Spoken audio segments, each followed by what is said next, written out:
ഈ power group എന്ന് പറഞ്ഞാൽ ദിലീപേട്ട നിങ്ങളല്ല, അത് അജു വർഗീസ് ആണ്.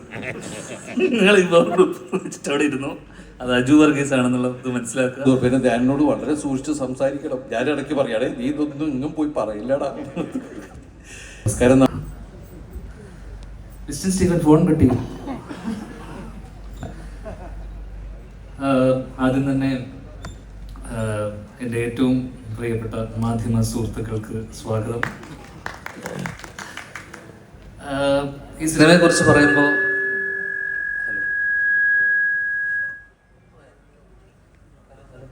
Hello okay. ഈ സിനിമയെ കുറിച്ച് പറയുമ്പോൾ എനിക്ക് ഏറ്റവും പ്രിയപ്പെട്ട രണ്ടാൾക്കാരാണ് രാഹുലും നീതുവും. രാഹുലാണ് ഇതിൻ്റെ സംവിധായകൻ, നീതു ഇതിൻ്റെ റൈറ്ററാണ്. കുറേ വർഷങ്ങളായിട്ട് എൻ്റെ കൂടെ ഉള്ള ആൾക്കാരാണ്. നമ്മൾ പല സിനിമകളും ചർച്ച ചെയ്യുകയും എൻ്റെ പല സിനിമകളിലും ഞാൻ ചെയ്യാനിരിക്കുന്ന പല സിനിമകളിൽ എൻ്റെ എഴുത്തിലൊക്കെ സഹായിച്ച ആളാണ് നീതു. അപ്പോൾ വർഷങ്ങളായിട്ടുള്ള ബന്ധമാണ്. ഒരു സഹോദരനെ പോലെയാണ് രാഹുലും. നീതു ആയിക്കോട്ടെ ഒരു സഹോദരിയെ പോലെയാണ്.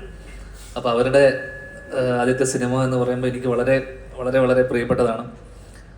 ഒപ്പം ഇതിൽ അഭിനയിക്കുന്നത് ഈ മോഷൻ പോസ്റ്റിലൂടെ മനസ്സിലാക്കണം, ഒരു ഹൊറർ ജോണറിൽ പെടുന്നൊരു സിനിമയാണ്. അപ്പം ഹീറോ ഒന്നുമല്ല, പക്ഷേ ഉർവശി ചേച്ചിയും നവ്യയുടെയും കൂടെ ഒരു ചെറിയ വേഷം ഇതിൽ ചെയ്യുന്നു എന്നുള്ളതാണ് ഇതിൽ പ്രധാന കാര്യം. നവ്യ ആണ് ആക്ച്വലി ഇതിനെ ലീഡ് ചെയ്യുന്നത്. അപ്പോൾ നവ്യയിലേക്ക് വരാം. അതൊക്കെ ഇതൊരു മൊമെൻ്റാണ് എൻ്റെ ജീവിതത്തിൽ.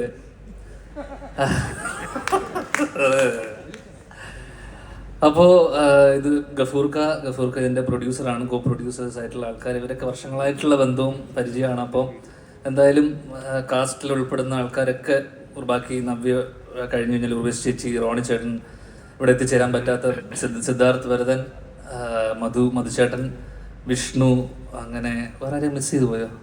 ഇല്ല. ഇത്രയും ആൾക്കാർ അത്യാവശ്യം തിരക്കേടില്ലാത്തൊരു കാസ്റ്റും ക്രൂ ആണ്. ടെക്നീഷ്യന്മാരൊക്കെ എനിക്ക് പരിചയം, കുറച്ച് പേര് ക്യാമറമാനൊക്കെ ചെന്നൈയിൽ നിന്നല്ലേ. അപ്പോൾ മ്യൂസിക് അരുൺ ഇല്ലേ? അരുൺ ആണ് ഇതിൻ്റെ മ്യൂസിക്. അപ്പോൾ എന്തായാലും തിരക്കേടില്ലാത്തൊരു സിനിമയായിരിക്കും എന്ന് വിചാരിക്കുന്നു. എടുത്തു പറയേണ്ട കുറച്ച് ആൾക്കാരുണ്ട്. ഈ നമ്മൾ ക്ഷണിച്ചിട്ട് വന്ന കുറച്ച് ആൾക്കാരുണ്ട്. അതിൽ അവരോടുള്ള നന്ദി പറച്ചിലാണ് ഇനി അടുത്തുള്ളത്. അതിൽ പ്രധാനമായിട്ട് പറയാനുള്ളത്, കഴിഞ്ഞ ദിവസം ഒരു സിനിമ കാണാനിടയുണ്ടായി. ആ സിനിമയിൽ എനിക്ക് പരിചയമില്ലാത്തതും എനിക്കറിയാത്തതുമായിട്ടുള്ള പല കാര്യങ്ങളും ആ സിനിമയിലൂടെ പഠിക്കാൻ പറ്റി, അറിയാൻ പറ്റി.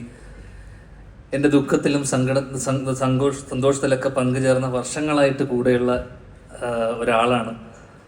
ആ സിനിമ സ്പാ. അതിൽ അഭിനയിച്ച ആൾ മേജർ രവി. പോയോ? എന്നോട് നിർബന്ധിച്ച് കാണാൻ പറഞ്ഞതാണ് കുടുംബത്തോടൊപ്പം. ഞാൻ കുടുംബത്തോടൊപ്പം ഇരുന്ന് ആ പടം കണ്ടു തുടങ്ങി. പിന്നെ നിർബന്ധിച്ചു. ഞാൻ കണ്ടു. അറിയാത്തതും അറിയാൻ പാടില്ലാത്ത പല കാര്യങ്ങളും അതിൽ അറിയാനുണ്ടായിരുന്നു, മനസ്സിലാക്കി. അതിൽ എനിക്ക് കണ്ടതിൽ അടുത്ത കാലത്ത് കഴിഞ്ഞ ഒരു 10 വർഷത്തിൽ ഏറ്റവും മാസ് ഒരു ഇൻട്രോ അല്ലെങ്കിൽ എൻട്രി ഞാൻ കണ്ടതിൽ, തിയേറ്ററിലായിരുന്നു ഞാൻ ചിലപ്പോൾ ഇറങ്ങി എഴുന്നേറ്റ് കൈയടിച്ചു പോയതിനെ. ഇവിടെ മൈനേഴ്സിന് ഇതില്ല എന്ന് പറയുമ്പോൾ ഒരു വെടി ശബ്ദത്തോടുകൂടി മേജർ അങ്കിളുടെ ഒരു എൻട്രി ഉണ്ടായിരുന്നു. അത് ഗംഭീരം എന്നല്ലാതെ എനിക്ക് അതിനപ്പുറം ഇല്ല. നിർബന്ധിച്ച് കാണിപ്പിച്ചുകൊണ്ട് ഞാനിത് പറഞ്ഞേ പറ്റൂ. Thank you for coming. അടുത്തതായിട്ട് പടം കണ്ടല്ലേ? പടം കണ്ടു. ഒരു ഹാപ്പി സന്തോഷമുണ്ട് അവിടെ, ഹാപ്പി എൻഡിങ്, ഒരു സന്തോഷം. പടം കണ്ടു. സ്റ്റീഫൻ പടം കണ്ടു. അടുത്തതായിട്ട് എടുത്തു പറയേണ്ട ഒരാള്, 2019 ഞാനും അജുവും വിശാഖും കൂടെ നിർമ്മിച്ച സിനിമ, ഞാൻ ഡയറക്റ്റ് ചെയ്ത ലവ് ആക്ഷൻ ഡ്രാമ ഇറങ്ങൂല എന്നുള്ളൊരു അവസ്ഥ ഉണ്ടായിരുന്നു. എനിക്ക് തോന്നുന്നു ഒരു 2 ദിവസം മുന്നേ വരെ, തലേ ദിവസം വരെ പ്രശ്നമായിരുന്നു അല്ലേ. അങ്ങനെ ഞങ്ങൾ വൈകുന്നേരങ്ങളിൽ പലപ്പോഴും ഒത്തുകൂടാറുള്ള സമയത്ത് ഞങ്ങൾ വളരെ നന്ദിയോടെ സ്മരിക്കുന്ന ഒരാളാണ് സന്ദീപേട്ടൻ. കാരണം അതിൻ്റെ പ്രശ്നം പറ്റിയെന്ന് വെച്ച് കഴിഞ്ഞാൽ, ആ പടത്തിലൊരു ആനിമൽ സർട്ടിഫിക്കറ്റ്, ഞങ്ങൾ 2-3 പട്ടികളെ ഷോർട്സ് ഇട്ടപ്പോൾ അതിൽ സർട്ടിഫിക്കറ്റ് വേണമായിരുന്നു ഇതിന് വേണ്ടിയിട്ട്. അത് ഡൽഹിയിൽ പോയിട്ട് വേണം ആ സർട്ടിഫിക്കറ്റ് എടുക്കാൻ. അങ്ങനെ സന്ദീപേട്ടൻ അന്ന് ഇറങ്ങി പുറപ്പെട്ടില്ലായിരുന്നെങ്കിൽ അന്ന് ആ സിനിമ ഇറങ്ങില്ലായിരുന്നു. കാരണം എന്ന് വെച്ച് കഴിഞ്ഞാൽ അന്ന് ഞങ്ങളുടെ കൂടെ മത്സരിച്ച സിനിമകൾ എന്ന് പറയുന്നത്, ഒന്ന് ലിസ്റ്റിൻ സ്റ്റീഫൻ്റെ ബ്രദേഴ്സ് ഡേ, മണിയും രാജുവങ്ങളുടെ ഫൈനൽസ്, പിന്നെ അതോടൊപ്പം തന്നെ ആന്റണി ചേട്ടൻ്റെ, ലാൽ സാറിൻ്റെ ഇട്ടിമാണ്. സന്ദീപേട്ടന് ലിസ്റ്റിൻ സ്റ്റീഫനോടുള്ള വെറുപ്പ് കൊണ്ടാണെന്ന് തോന്നുന്നു സന്ദീപേട്ടൻ ഇറങ്ങി പുറപ്പെട്ടു. എന്താണെന്ന് അറിയില്ല. സന്ദീപേട്ടൻ ഡൽഹിയിലേക്ക് പോകുന്നു, ഞങ്ങൾക്ക് വേണ്ടി സർട്ടിഫിക്കറ്റ് ഒപ്പിച്ചു തരുന്നു. ഒരേ കമ്മിറ്റിയിലുള്ള ഒരേ അസോസിയേഷനിലെ ആൾക്കാർക്കിടയിലുള്ള എന്തോ പ്രശ്നം കൊണ്ടാവാം സന്ദീപേട്ടൻ ഞങ്ങൾക്ക് വേണ്ടി അത് ചെയ്തു തന്ന സന്ദീപേട്ടനെ ഈ അവസരത്തിൽ, ഈ വേളയിൽ വളരെ നന്ദിയോടെ സ്മരിക്കുന്നു. അടുത്തതായിട്ട് എടുത്തു പറയേണ്ട ഒരാള് എന്ന് പറയുന്നത് എൻ്റെ മെൻറ്ററും എൻ്റെ ജീവിതത്തിൽ എൻ്റെ ഏറ്റവും പ്രിയപ്പെട്ട എൻ്റെ സുഹൃത്ത്, എൻ്റെ പാർട്ട്ണർ, എൻ്റെ വഴികാട്ടി, നിങ്ങൾ തന്നെ, ഇപ്പോഴത്തെ പവർ ഗ്രൂപ്പിൻ്റെ തലവനുമായ ശ്രീ അജു വർഗീസ്.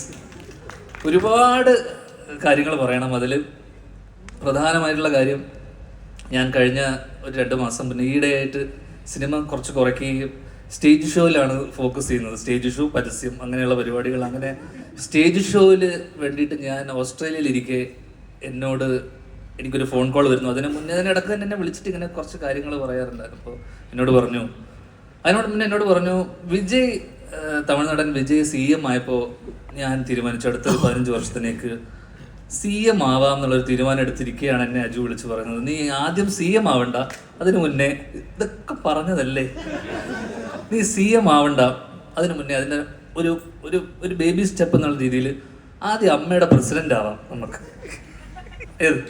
അമ്മയുടെ പ്രസിഡന്റ് ആയതിനു ശേഷം നമുക്ക് 15 വർഷത്തിനുള്ളിൽ നമുക്ക് ചാരിറ്റിയൊക്കെ ചെയ്യണം, ആൾക്കാരെ പറ്റിക്കാൻ, കണ്ണിൽ പൊടിയിടാൻ ചാരിറ്റിയൊക്കെ ചെയ്ത് വിജയ് ചെയ്ത പോലെ. എന്നിട്ട് നമുക്ക് പതിയെ CM ആവാം. ആദ്യം അമ്മയുടെ പ്രസിഡന്റ് ആയതിനു ശേഷം CM ആവാം. ഓസ്ട്രേലിയയിൽ ഇരിക്കുന്നു. അപ്പോൾ നാട്ടിൽ ഇങ്ങനത്തെ വാർത്തകൾ വരുന്നു, ഞാൻ അമ്മയുടെ ഇതിലേക്ക് വരുന്നു എന്നൊക്കെ. അങ്ങനെ ഇടയ്ക്ക് കുറച്ച് പേരിനെ, കുറേ അമ്മമാരും അതിനിടയിലുള്ള അവിടുത്തെ കുറേ ആൾക്കാരൊക്കെ എന്നെ വിളിച്ച് അജുവിൻ്റെ പവർ ഗ്രൂപ്പ് ആൾക്കാരൊക്കെ ചേർന്ന് എന്നെ പ്രസിഡന്റ് ആക്കാനുള്ള വലിയൊരു പോരാട്ടം നടക്കുന്നതിനിടയിൽ ഞാൻ അയർലൻഡിൽ അടുത്ത ലാലേട്ടൻ ഒരു ഷോവിന് വേണ്ടി നിൽക്കുമ്പോൾ ഞാൻ പിന്നീട് കാണുന്ന വാർത്ത, ഞാൻ ഓൾറെഡി പ്രസിഡന്റ് ആവാൻ സന്നദ്ധത കാണിച്ചു എന്നൊക്കെ പറഞ്ഞുകൊണ്ടുള്ള വാർത്തകൾ വരുന്നു. ഈ പവർ ഗ്രൂപ്പ് എന്ന് പറഞ്ഞാൽ ദിലീപേട്ട നിങ്ങളല്ല, അത് അജു വർഗീസ് ആണ്. നിങ്ങൾ ഈ പവർ ഗ്രൂപ്പ് വെച്ചിട്ട് അവിടെ ഇരുന്നു, അത് അജു വർഗീസ് ആണെന്നുള്ളത് മനസ്സിലാക്കുക. റോണി ചേട്ടൻ ഇവിടുത്തെ എക്സിക്യൂട്ടീവ് കമ്മിറ്റി ബിനാമി, നിങ്ങളുടെ ബിനാമിയാണ്. റോണി ചേട്ടൻ ഇപ്പോഴും ഒരു S എന്നുള്ളൊരു ഷർട്ട് ഇട്ടിട്ടാണ് വന്നത്. അത് സൂപ്പർമാൻ അല്ല, അത് ശ്വേത ചേച്ചിയാണ്. ശ്വേത ചേച്ചി വേറെ ഏതൊക്കെ അക്ഷരമുണ്ട് നിങ്ങൾക്ക്? ഇപ്പോഴും എക്സിക്യൂട്ടീവ് കമ്മിറ്റിയിൽ ഇത്രയും സ്ട്രോങ് ആയിട്ട് നിൽക്കുന്ന ഒരാള്, ശ്വേത ചേച്ചിക്ക് ഇത്രയും സപ്പോർട്ട് കാണിച്ചുകൊണ്ട് ഇവിടെ വരെ. അതുകൊണ്ട് പക്ഷെ ഞാൻ പറയാണ്, അപ്പൊ അതിനിടയിൽ പല ചർച്ചകൾക്കൊടുവിൽ അജു എന്നോട് പറഞ്ഞു, എടാ അമ്മയിലേക്ക് നീ വരണ്ട, അത് ഇവിടെ കുറേ പ്രശ്നങ്ങളാണ്. കഴിഞ്ഞ ദിവസം ജനറൽ ബോഡിയിൽ ഞാൻ പോയപ്പോൾ അവിടെ കുറേ പ്രശ്നങ്ങളൊക്കെ ഉണ്ട്. അതിനിടയിൽ പുള്ളിയുടെ ഒരു പ്രസംഗം ഉണ്ടായിരുന്നു അവിടെ. ആ പ്രസംഗത്തിനെ കുറിച്ച് പുള്ളി എൻ്റെ അടുത്ത് വളരെ വാദവരാതെ, എൻ്റെ പ്രസംഗം വളരെ ഗംഭീരമായിരുന്നു എന്ന് പറയുകയും അതിനെക്കുറിച്ച് പലരും അഭിപ്രായം പറഞ്ഞ വോയിസ് നോട്ടുകൾ എനിക്ക് അയക്കുകയും ഈ ജനറൽ ബോഡിയിൽ അദ്ദേഹം സംസാരിച്ച കാര്യങ്ങളെ വളരെ ശക്തമായി, അത് ഇംഗ്ലീഷിലുള്ളൊരു പ്രസംഗമായിരുന്നു, അത് പറ്റിയിട്ടുള്ള വോയിസ് നോട്ടുകൾ എനിക്ക് അയക്കുകയും ചെയ്തുകൊണ്ട് എന്നോട് പറഞ്ഞു, നീ പ്രസിഡന്റ് ആവണ്ട, ഇനി അത് വേണ്ട, CM ആവണ്ട, ഗവർണർ ആവും, ഗവർണറിന് വലിയ പണിയൊന്നുമില്ല. ഇതറിഞ്ഞ ഗവർണർ കഴിഞ്ഞ ദിവസം ഒരു ഇന്റർവ്യൂവിന്റെ ഇല്ല വിവരക്കേടിനെ അറസ്റ്റ് ചെയ്യാനുള്ള വകുപ്പില്ല, ആ വകുപ്പില്ല, ഒരിക്കലും അറസ്റ്റ് ചെയ്യില്ല. നമ്മൾ അറസ്റ്റ് ചെയ്ത് അപ്പം തന്നെ ഇറക്കിക്കൊണ്ടുവരും, ബെയിലിൽ ഇറക്കും. ദിലീപേട്ടൻ നമ്മൾ ഇറക്കും.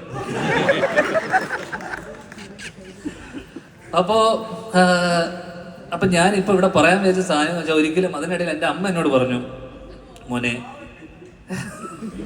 നീ അമ്മയുടെ പ്രസിഡന്റ് ആവാൻ പോകുവാണെന്ന് കേട്ടു മോനെ, അത് ഒരിക്കലും പാടില്ല, അച്ഛൻ ഒരിക്കലും ആവാതിരുന്നതിൻ്റെ കാരണം നമ്മൾ സ്ട്രെയിറ്റ് ഫോർവേഡ് ആയിട്ടുള്ള ആൾക്കാർക്ക് അച്ഛനെ പോലുള്ള ആൾക്കാർ, എന്നെ പോലുള്ള ആൾക്കാർക്ക് അത് പറ്റില്ല. നമ്മൾ ചില കാര്യങ്ങൾ കണ്ണടക്കേണ്ടി വരുന്നു. എനിക്കത് മനസ്സിലായില്ല. പക്ഷെ CM ആയി എവിടെയോ ഒതുങ്ങിക്കൂടാനിരുന്ന് ആഗ്രഹിച്ച എന്നെ അമ്മയുടെ പ്രസിഡന്റ് ആക്കി തീരൂ എന്നടങ്ങിയ വാശിയുള്ള എൻ്റെ മെൻറ്ററിനെ ഈ വേദിയിലേക്ക് ഞാൻ വീണ്ടും സ്വാഗതം ചെയ്യുന്നു. അതോടൊപ്പം തന്നെ ഒരിക്കലും ആവാൻ പാടില്ലാത്ത ഞാൻ ആഗ്രഹിക്കാത്ത അമ്മയുടെ പ്രസിഡന്റ് സ്ഥാനം ഞാനിവിടെ രാജിവെക്കും. രാജിവെച്ചു. ഇനി ചിലപ്പോൾ തിരിച്ചു വന്നാലും വരും. അടുത്തതായിട്ട് പറയാനുള്ളത് എൻ്റെ ഏറ്റവും പ്രിയ സുഹൃത്ത്, ഒരു വിളിക്കപ്പുറം ഉള്ള ഒരാളാണ് സാക്ഷാൽ ലിസ്റ്റിൻ സ്റ്റീഫൻ. കഴിഞ്ഞ ദിവസം ഒരു റിവ്യൂവർ എന്നെക്കുറിച്ച്, റിവ്യൂവർ എല്ലാവർക്കും അറിയാം, അശ്വന്ത്, എന്നെക്കുറിച്ച് പറഞ്ഞ കുറച്ച് കാര്യങ്ങൾ കേട്ട് എന്നെ രാവിലെ, ഉച്ചയ്ക്ക്, വൈകുന്നേരം അങ്ങനെ 3 തവണ വിളിച്ചു. ലിസ്റ്റിൻ സ്റ്റീഫൻ വിളിക്കണമെങ്കിൽ എന്തോ ഒരു കാര്യമുണ്ടല്ലോ എന്ന് അറിഞ്ഞ് ഞാൻ ഫോൺ എടുത്തപ്പോൾ അളിയനെക്കുറിച്ച് ഒരാൾ നല്ലത് പറഞ്ഞു എന്ന് പറഞ്ഞ സന്തോഷത്തിൽ അദ്ദേഹം ആനന്ദാശ്രു ഒഴിച്ചു. കാരണം ഒരു പൊട്ടനെ പറ്റി വേറെ ഏതോ ഒരു മരപ്പൊട്ടൻ പറയുകയാണെന്നുള്ള സന്തോഷമായിരുന്നു ലിസ്റ്റിൻ സ്റ്റീഫന്റെ ഉള്ളിൽ എന്ന് എനിക്കത് മനസ്സിലാക്കാനുള്ള ബുദ്ധി എനിക്കുണ്ട്. ഈയിടെയായിട്ട് അദ്ദേഹം സിനിമ, അപ്പം ഞാൻ ചോദിച്ചു, അളിയൻ സിനിമയൊന്നും പ്രൊഡക്ഷനൊന്നും ചെയ്യണില്ലേ എന്ന് ചോദിച്ചപ്പോൾ ഇല്ല, ഞാനൊരു ചെറിയ ബ്രേക്ക് എടുത്തിരിക്കുകയാണ് അളിയ, ഞാൻ ഇപ്പം അടുത്ത കാലത്ത് തിയേറ്റർ വ്യവസായത്തിലേക്ക് ഉള്ളി ഫോക്കസ് ചെയ്യുകയാണെന്നുള്ള കാര്യം ഞാൻ പിന്നീട് അറിഞ്ഞു അതിനുശേഷം. പക്ഷെ എനിക്ക് പറയാനുള്ള കാര്യം അത് വലിയൊരു മണ്ടത്തരമാണെന്ന് എനിക്ക് തോന്നുന്നു. കാരണം എല്ലാ വർഷവും ഇപ്പം സിനിമയുടെ എണ്ണം കുറഞ്ഞു. എല്ലാ വർഷവും 5ഉം 10ഉം സിനിമ എഴുതുന്ന ലിസ്റ്റിൻ സ്റ്റീഫന്റെ സിനിമകളാണ് അദ്ദേഹത്തിന്റെ തിയേറ്ററിൽ തന്നെ ഓടിച്ച് കളിച്ചുകൊണ്ടിരുന്നത്. ഇപ്പം സിനിമ ഇല്ലാത്തതുകൊണ്ട് തിയേറ്റർ വ്യവസായത്തിന് ചെറിയ കേടുപാട് പറ്റിയിട്ടുണ്ടെന്ന് പറഞ്ഞു. അതുകൊണ്ട് തന്നെ നിങ്ങൾ വീണ്ടും മകനെ മടങ്ങി വരൂ, പ്രൊഡക്ഷനിലേക്ക് തിരിച്ചു വരൂ, നിങ്ങളുടെ സിനിമകൾ നിങ്ങൾ തന്നെ തിയേറ്ററിലേക്ക് ഓടിക്കൂ എന്നുള്ള അഭ്യർത്ഥനയും കൊണ്ട് ലിസ്റ്റിൻ സ്റ്റീഫനെയും ഈ പരിപാടിയിലേക്ക് സ്വാഗതം ചെയ്യുന്നു. അടുത്തതായിട്ട് last but the not the least എന്ന് പറഞ്ഞ പോലെ 2 പേരുണ്ട്. അവരില്ല 2 പേരെ കുറിച്ച് പറഞ്ഞേ പറ്റുള്ളൂ എന്ന് ദിലീപേട്ടനും നവ്യയും. അതിൽ പ്രധാനമായിട്ടും ദിലീപേട്ടൻ ഒന്നുമില്ല. അച്ഛൻ പോയതിനു ശേഷം സ്വാഭാവികമായിട്ടും ഞങ്ങളൊരു കഴിഞ്ഞ വർഷം പ്രിൻസ് ആൻഡ് ഫാമിലിയാണ് അവസാനം ഓടിയ പടം, ഓർമ്മയിൽ എന്നും ഉണ്ടാവും. അപ്പോൾ ആ സിനിമയ്ക്ക് ശേഷം ചിലപ്പോൾ പല ബന്ധങ്ങളും സിനിമ കഴിയുന്നതോടുകൂടി അത് പലപ്പോഴും ഇല്ലാതാവും. ആ സിനിമ കഴിഞ്ഞതിന് ശേഷം എനിക്ക് തോന്നുന്നു കഴിഞ്ഞ ഒരു വർഷത്തിനിടയിൽ അച്ഛൻ പോയതിന് ശേഷം ആയിക്കോട്ടെ പലരും വിളിക്കാറുണ്ട്, ചിലർ കാണണമെന്ന് പറയാറുണ്ട്. പക്ഷേ എല്ലാ മാസത്തിലും അല്ലെങ്കിൽ 2 ആഴ്ച കൂടുമ്പോൾ ദിലീപേട്ടൻ്റെ ഒരു ഫോൺ വിളി ഉണ്ടാവും. എല്ലാം ഓക്കെ അല്ലേ, ഇതല്ലേ എന്ന് പറഞ്ഞൊരു ഫോൺ വിളി ഉണ്ടാവും. അതിനിടയിൽ അടുത്ത കാലത്ത് എനിക്ക് തോന്നുന്നു അന്ന് പോയി അച്ഛൻ്റെ മരണസമയത്ത് വന്ന പലരും തന്നെ പിന്നീട് വീട്ടിലേക്ക് വരികയോ അല്ലെങ്കിൽ കാണാൻ വരികയോ ഒന്നും ഉണ്ടായിട്ടില്ല. അതിൽ എപ്പോഴും വിളിച്ച് അമ്മ ഓക്കെ അല്ലേ അല്ലെങ്കിൽ നീ ഓക്കെ അല്ലേ എന്ന് വിളിച്ച് ചോദിക്കുന്ന ഒരാളാണ്. അതിലിപ്പോൾ അടുത്ത് എനിക്ക് തോന്നുന്നു കഴിഞ്ഞ 2 ആഴ്ച മുന്നേ വിളിച്ചിട്ട് പറഞ്ഞു ഞാൻ അങ്ങോട്ട് വരുന്നുണ്ട് എന്നിട്ട് എന്നെ 3-4 തവണ വിളിച്ചു. ഞാൻ ഫോൺ എടുത്തില്ല. എന്നോട് പറഞ്ഞു എനിക്ക് അമ്മയൊന്ന് കാണണം, ചേച്ചിയും കുട്ടി, ഞാൻ അങ്ങോട്ട് കാവ്യനെയും കുട്ടി വരുന്നുണ്ട്, നീ അവിടെ ഉണ്ടോ എന്ന് ചോദിച്ചിട്ട്. അപ്പോൾ ഇപ്പോഴും അച്ഛൻ പോയതിന് ശേഷവും അമ്മയെ കാണാൻ വേണ്ടി അദ്ദേഹം വരാനിരുന്നതാണ്. ഞാൻ കാരണം അത് മുടങ്ങിപ്പോയി. അപ്പോൾ ഇപ്പോഴും ആ കരുതലും സ്നേഹവും ഉണ്ട്, അതെപ്പോഴും ഉണ്ടാവണേ എന്നുള്ളൊരു ഇത് മാത്രമേ ഉള്ളൂ. ഒരുപാട് സന്തോഷം. ഇങ്ങോട്ട് ഞാൻ വിളിച്ചപ്പോൾ, ഞാൻ മിനിഞ്ഞാന്നാണ് വിളിച്ചതിന് വിളിച്ചപ്പോൾ തന്നെ ഓടി വന്നതിന് ഒരുപാട് സന്തോഷവും നന്ദി അറിയിച്ചു കൊള്ളുന്നു. ലാസ്റ്റ് വീണ്ടും നവ്യയിലേക്ക് പറയുമ്പോൾ ദൈവം ചില ആഗ്രഹങ്ങൾ അവസാനത്തേക്ക് ചിലപ്പോൾ മാറ്റിവെക്കുന്നു പറഞ്ഞ പോലെ നവ്യ എനിക്ക് തോന്നുന്നു ഞാൻ ഏതോ എൻ്റെ ഇൻ്റർവ്യൂ ജീവിതം തുടങ്ങിയ കാലം മുഴുവൻ തുടങ്ങുന്നത് ആ ഒരു ഇതിലാണ്, നവ്യയോടുള്ള ഇഷ്ടം പറഞ്ഞുകൊണ്ട്. അങ്ങനെ എനിക്ക് തോന്നുന്നു അതിനുശേഷം നവ്യ കല്യാണം കഴിച്ചു. നവ്യക്ക് ഇപ്പോൾ കല്യാണം കഴിക്കാനുള്ള മകനായി എന്നിട്ടാണ് ഞങ്ങൾ അവസാനം ഒരുമിക്കുന്നത്. എന്നാൽ പോലും ഞാൻ പറയുന്നു, ഞാൻ CM ആയി സത്യപ്രതിജ്ഞ ചെയ്യുന്ന ദിവസം സാരി എടുത്ത് ആ ഫ്രണ്ട് റോഡ് കണ്ണു നിറഞ്ഞുകൊണ്ട് നവ്യ ഉണ്ടാവും. അമ്മയുടെ പ്രസിഡന്റ് ഞാൻ പാടില്ല, CM അമ്മ വന്നാൽ മതി. കണ്ണു നനച്ചുകൊണ്ട് നവ്യ ഉണ്ടാവും എന്നുള്ള എല്ലാ പ്രതീക്ഷയോടെയും ഞാൻ നിർത്തുന്നു. നന്ദി, നമസ്കാരം.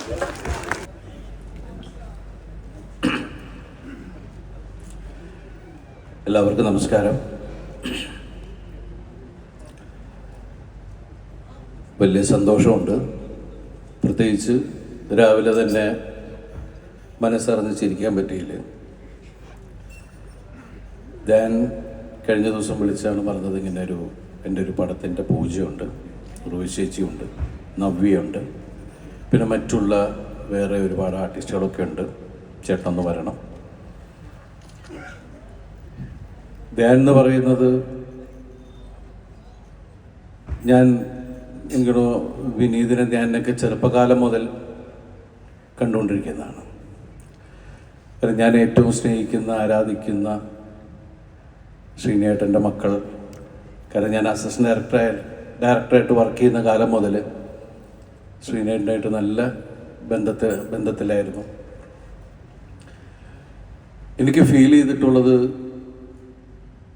ശ്രീനേട്ടൻ്റെ ആ നർമ്മവും presence of mind, sense of humour, അതൊക്കെ ആ ഒരുപാട് കാര്യങ്ങൾ.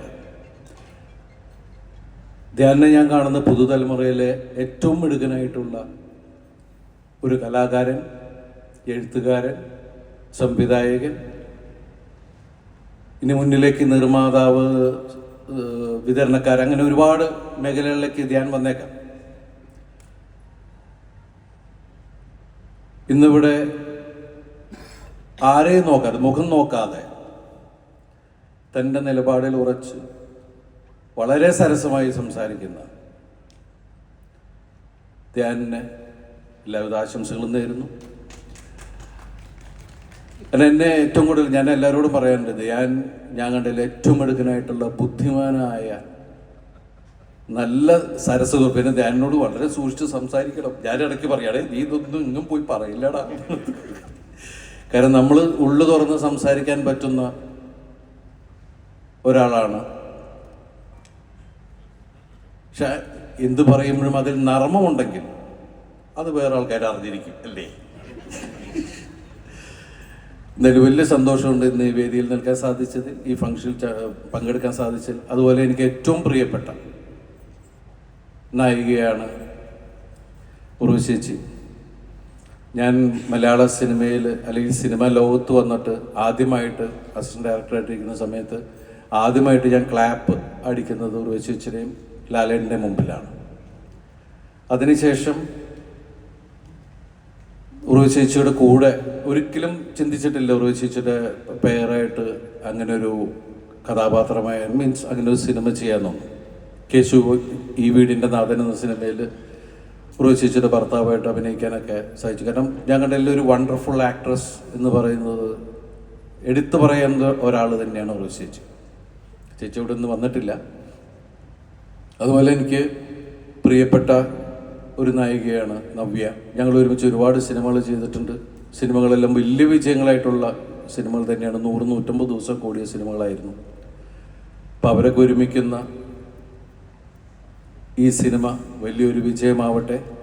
ഇതിൻ്റെ നിർമ്മാതാവ് ഗഫൂർ മലയാള സിനിമയിലെ ഏറ്റവും വലിയൊരു നിർമ്മാതാവായി മാറട്ടെ എന്ന് ആശംസിക്കുന്നു. അതുപോലെ ഇതിൻ്റെ സംവിധായകൻ്റെ പേര്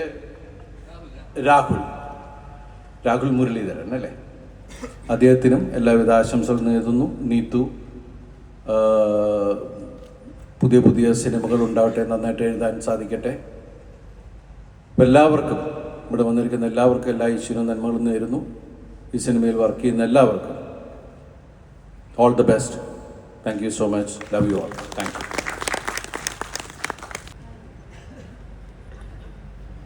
എല്ലാവർക്കും നമസ്കാരം.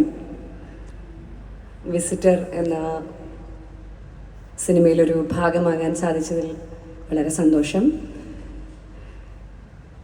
രാഹുലും നീതുവും ചേർന്നാണ് സിനിമയുടെ കഥ പറയാൻ വേണ്ടി വരുന്നത്. എന്നെ ഏറ്റവും കൂടുതൽ ആകർഷിച്ചത് ഒരു ഹൊറർ സിനിമ. ഞാൻ ഹൊറർ സിനിമകളൊക്കെ കാണാൻ വളരെ പേടിയുള്ള ഒരാളാണ്. അധികമൊന്നും കണ്ടിട്ടില്ല. അഞ്ചാം പാതിര പോലും വളരെ ബുദ്ധിമുട്ടിയാണ്. അതൊരു ഹൊറർ ജോൺറയാണോ എന്ന് പറയാൻ പോലും കഴിയില്ല. എന്നാലും സിനിമകളൊക്കെ വളരെ ബുദ്ധിമുട്ടി, എന്താ പറയുക, കാണണം എന്നുള്ള ആഗ്രഹം ഉണ്ടെങ്കിൽ പോലും കുറേ ചെവിയിൽ എയർപോഡൊക്കെ വെച്ച് എന്തെങ്കിലും ഭക്ഷണമൊക്കെ കഴിച്ച് അങ്ങനെയൊക്കെയാണ് ഞാൻ ഹൊറർ സിനിമ കാണുന്നത്. പക്ഷേ എന്നും ഒരാഗ്രഹം ഉണ്ടായിരുന്നു അങ്ങനെ ഒരു സിനിമയിൽ പെർഫോം ചെയ്യണം എന്നുള്ളത്. അപ്പോൾ ഈ ക്യാരക്ടർ വളരെ ഇൻട്രസ്റ്റിംഗ് ആയിട്ട് തോന്നി.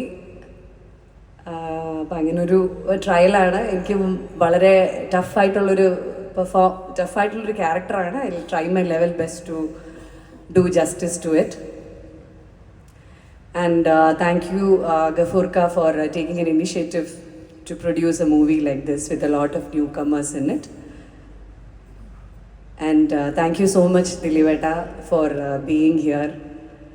എല്ലാ കാലത്തും ദിലീപേട്ടനോട് ആദ്യത്തെ സിനിമയിൽ ഇഷ്ടം എന്ന എൻ്റെ സിനിമയിലൂടെ ഞാൻ സിനിമാ രംഗത്തേക്ക് വന്നപ്പോൾ ദിലീപേട്ടൻ്റെയും കൂടി ഒരു യെസ് കൊണ്ടാണ് എനിക്കിങ്ങനെ ഒരു ഭാഗ്യം ഉണ്ടായത്. അതുകൊണ്ടാണ് മുതുകുളം പോലുള്ളൊരു നാട്ടിൽ നിന്ന് ഇപ്പോൾ പേര് പറഞ്ഞാൽ അറിയാമെന്നുള്ളൊരു നിലയിലേക്ക് എത്തിപ്പെടാൻ സാധിച്ചത്. അപ്പം അന്ന് ഞാൻ കാലുതൊട്ട് നമസ്കരിച്ചിട്ടാണ് ആദ്യം സിനിമ ഷൂട്ടിംഗ് തീർന്നപ്പോൾ ഞാൻ പോകുന്നത്. അന്ന് മുതൽ ഇന്ന് വരെയുള്ള ആ ബഹുമാനം എല്ലാ കാലത്തും അങ്ങനെ തന്നെ ഉണ്ടാവും. ആ സ്നേഹവും ബഹുമാനവും എന്നും തിരിച്ച് തന്നിട്ടുള്ള ഒരു കോ ആക്ടറാണ് ദിലീപേട്ടൻ. And thank you so much for coming here and doing this favour to us. പിന്നെ ലിസ്റ്റിൻ ആൻഡ് സന്ദീപ്, സന്ദീപ് എനിക്ക് വളരെ ചെറുപ്പം തൊട്ട് എൻ്റെ ഫ്രണ്ടാണ്. പക്ഷേ അവൻ്റെ സിനിമയിലൊന്നും തന്നെ അഭിനയിക്കാൻ വിളിച്ചിട്ടില്ല. പക്ഷേ ഞങ്ങൾ ഭയങ്കര ക്ലോസ് ഫ്രണ്ട്സാണ്. ഇതുവരെ എനിക്ക് പറയാനുള്ളൊരു അവസരം കിട്ടിയിട്ടില്ല. അപ്പോൾ ഇനി നീ ആലോചിക്കണേ. ആൻഡ് ലിസ്റ്റിൻ ഞാൻ തിരിച്ചു വന്ന ഒരുത്തി എന്ന സിനിമയിൽ അതിൻ്റെ ഡിസ്ട്രിബ്യൂഷൻ്റെ ആവശ്യത്തിനാണ് ആദ്യമായിട്ട് ഞാൻ ലിസ്റ്റിനെ കോണ്ടാക്ട് ചെയ്യുന്നത്. അന്ന് വളരെ സ്നേഹത്തോടു കൂടി ആ ദൗത്യം ഏറ്റെടുക്കുകയും എന്നെ വളരെയധികം ഹെൽപ്പ് ചെയ്യുകയും ചെയ്തൊരു വ്യക്തിയാണ്. ശരിക്കും പറഞ്ഞാൽ വലിയൊരു കാലയളവിന് ശേഷം സിനിമയിലേക്ക് തിരിച്ചു വരുമ്പോൾ ഞാൻ വളരെ ന്യൂ ആയിട്ട് ചെയ്യുന്ന പോലെ തന്നെയാണ്. മൊത്തം സിനാരിയോ ഒക്കെ മാറി, പരിചയമുള്ള ആൾക്കാരൊക്കെ മാറി, അങ്ങനെയാണ്. പക്ഷെ എന്നാലും ആ പരിചയക്കുറവിനിടയിലും ഇപ്പോഴും സ്നേഹത്തോടെ എല്ലാവരും നോക്കി കാണുന്നതിൽ ഒത്തിരി സന്തോഷമുണ്ട്. ആൻഡ് എൻ്റെ ക്ഷണം സ്വീകരിച്ച് എത്തിയ മേജർ രവി സർ, സാറിനോടും ഒരുപാട് നന്ദി. അപ്പോൾ സാറിൻ്റെ പേര് ഞാനിങ്ങനെ വീട്ടിൽ സംസാരിച്ചുകൊണ്ടിരുന്നപ്പോൾ മോൻ വന്നിട്ട് എൻ്റെ അടുത്ത് പറഞ്ഞു, മേജറൊക്കെ ആണോ? ഞാൻ പറഞ്ഞു ആ മേജറൊക്കെ ഓ ആണല്ലേ. അപ്പോൾ പെട്ടെന്ന് ഗൂഗിൾ ചെയ്തു. അപ്പോൾ ഈ NSG എന്നൊക്കെയുള്ള ഡീറ്റെയിൽസ് ഒക്കെ കണ്ടപ്പോഴത്തേക്ക് ഓ മൈ ഗോഡ്, ഇത്ര വർഷം കമാൻഡോ ആയിരുന്നു അമ്മേ എന്നൊക്കെ പറഞ്ഞ് ഭയങ്കര എന്താ പറയുക, ഭയങ്കര എക്സൈറ്റഡ് ആയി പോയി സായി. അപ്പോൾ anyways thank you so much sir four coming here. And പിന്നെ ധ്യാൻ എന്നെ ഇങ്ങനെ ഞങ്ങൾ ഇതിന് മുന്നേ ഒരുമിച്ചൊരു ഇനോഗ്രേഷൻ ചെയ്തിരുന്നു. അന്ന് ധ്യാൻ എൻ്റെ അടുത്ത് പറഞ്ഞു, മെസ്സിയെ കാണാനാണോ അല്ലേ? മെസ്സിയുടെ എന്തോ ഒരു കഥ പറഞ്ഞു. അന്ന് ധ്യാൻ തന്നെ ഓർമ്മ ഉണ്ടാവില്ല ധ്യാൻ എന്തൊക്കെ കഥകളാണ് പറയുന്നതെന്ന്. മെസ്സിയെ കാണാനുള്ള അവസരം ഉണ്ടായിട്ട് അത് വേണ്ടെന്ന് വെച്ച് ഞാൻ ഇനോഗ്രേഷന് വന്നു എന്നൊക്കെ പറഞ്ഞ്. എനിവേസ് ഓൾവേസ് ഞാൻ എപ്പോഴും പറയാറുള്ള കാര്യം, ഞാൻ ഒരുപാട് ഇങ്ങനെ ഇൻ്റർവ്യൂസ് ഒന്നും വാച്ച് ചെയ്യുന്ന ഒരാളല്ല. സോഷ്യൽ മീഡിയ അങ്ങനെ വലുതായിട്ട് കാണാറില്ല. ഞാൻ എൻ്റെ എന്തെങ്കിലും ഇൻ്റർവ്യൂ കൊടുത്താൽ അതൊന്നും സോഷ്യൽ മീഡിയയിൽ കാണാറില്ല. പക്ഷേ വെനെവർ ഐ ഫീൽ ലോ, ലൈഫിൽ എന്തെങ്കിലും ഒരു ക്രൈസിസ് ഫീൽ ചെയ്ത് ഭയങ്കര ലോ ആയിട്ടിരുന്ന ഇമ്മീഡിയറ്റ്ലി ഞാൻ യൂട്യൂബിൽ പോയിട്ട് ടൈപ്പ് ചെയ്യും ധ്യാൻ ശ്രീനിവാസൻ ഇൻ്റർവ്യൂ. അല്ലെങ്കിൽ ഇതിന് മുന്നേ ഞാൻ ടൈപ്പ് ചെയ്തിരുന്നത് ശ്രീനിവാസൻസ് ഇൻ്റർവ്യൂ എന്നാണ്. കാരണം ശ്രീനിവാസൻ സാറിൻ്റെ നർമ്മം എനിക്ക് ഭയങ്കര ഇൻട്രസ്റ്റിംഗ് ആയിട്ട് തോന്നിയിട്ടുണ്ട്. ഇവൻ സംസാരിക്കാൻ ക്ലാരിറ്റി കുറഞ്ഞിരുന്ന സമയത്ത് പോലും അദ്ദേഹം സംസാരിക്കുന്ന കൗണ്ടേഴ്സിൻ്റെ അത്രയൊന്നും ചിലപ്പോൾ ധ്യാനിന് പറയാൻ അത്രയ്ക്കും ഇത് പറയാൻ കഴിയാറില്ല. പക്ഷേ ധ്യാൻ എൻ്റെ വലിയൊരു എന്താ പറയുക, എൻ്റെ മാത്രമല്ല ഒരുപാട് മലയാളികൾക്ക് വലിയൊരു സ്ട്രെസ് ബസ്റ്ററാണ് ധ്യാൻ. സോ ഏറ്റവും കൂടുതൽ ധ്യാനിനോട് എല്ലാവർക്കും തോന്നുന്ന കണക്ഷൻ എന്ന് പറയുന്നത് വളരെ സ്ട്രൈറ്റ് ഫോർവേഡായിട്ടും ഓപ്പണായിട്ടും സംസാരിക്കുന്നതുകൊണ്ടാണ്.